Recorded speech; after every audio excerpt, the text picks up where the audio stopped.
নমস্কার বন্ধুরা। আজকে আমরা কথা বলবো রেশন কার্ড ট্রান্সফারের রিজেকশনের ব্যাপার নিয়ে। তো যদি আপনার ration card transfer application reject হয়ে যায় এবং কোনো একটা কারণ দেখা যায়, সেটা আপনি কিভাবে দুবার অ্যাপ্লিকেশন করে আবার অ্যাপ্লিকেশনটি অ্যাপ্রুভ করাতে পারবেন। তো তার জন্যে প্রথমেই আপনাকে এই ফুড ডিপার্টমেন্টের ওয়েবসাইটে চলে আসতে হবে। food.wb.government.in এই ওয়েবসাইটে ঢোকার পর আপনাকে একদম নিচের দিকে চলে আসতে হবে। ঠিক আছে? তো নিচে এখানে আপনি নিচের দিকে আসলে দেখতে পারবেন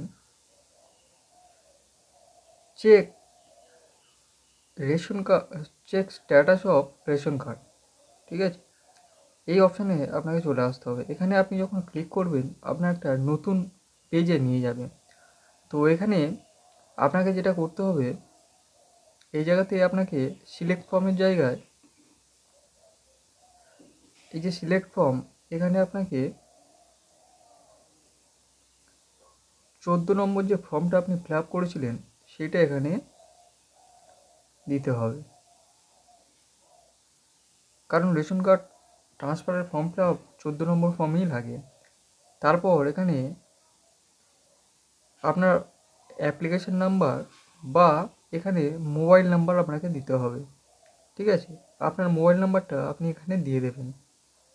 নিচের দিকে আসলে এখানে একটা ওটিপি দেওয়ার অপশান থাকবে। তো এখানে যে ওটিপি আসছে সেটা আপনি এখানে দিয়ে দেবেন। দেওয়ার পর এখানে সার্চ অপশানে ক্লিক করবেন। তারপর নিচের দিকে স্ক্রল করলে আপনি আপনার অ্যাপ্লিকেশনের স্ট্যাটাসটা দেখতে পাবেন। তো দেখুন এখানে যে রিজনটা দেওয়া হয়েছে সেটা হচ্ছে supporting document not matching with the given details.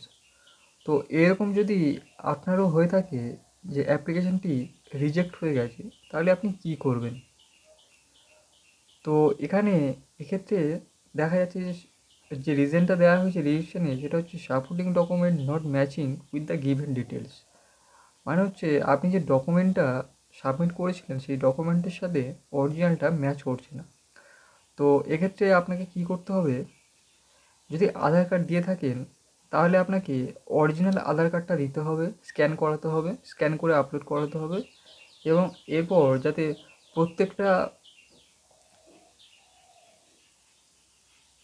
প্রত্যেকটা ডকুমেন্টের যেন সব কিছু ক্লিয়ার থাকে সেই দিকটা নজর দিতে হবে। এছাড়াও আপনি চেষ্টা করবেন যাতে যে ডকুমেন্টটা আপলোড করছেন সেই ডকুমেন্টে যেন পরিষ্কার পরিচ্ছন্ন থাকে, তাহলে বুঝতে সুবিধা হয়।